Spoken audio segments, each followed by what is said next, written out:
ગધેથળ ગાયત્રી આશ્રમની અંદર પ્રસાદ કોઈ પણ માણસ આવે અહીંયા તો અહીંયા પ્રસાદ લીધા વગર કોઈ જાતા નથી. તો તમે જોઈ શકો છો આશ્રમની અંદર પ્રસાદનો લાભ લેવા માટે અને ધન્ય બનવા માટે જે પ્રસાદી હવેથી આપણે એક ધન્ય બની જાય છે. તો સરસ મજાનો લાભ લેવા માટે અમારું ખોડલધામ મહિલા સત્સંગ મંડળ તો છે જ, પણ ઘણા બહેનો તથા ભાઈઓ અહીંયા પ્રસાદી લેવા માટે આવેલા છે.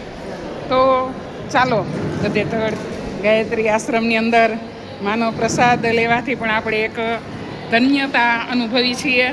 અને આવા તો ભાગ્યશાળી માણસને આશ્રમની અંદર કે જે આવી શકે અને પ્રસાદનો લાભ લઈ શકે.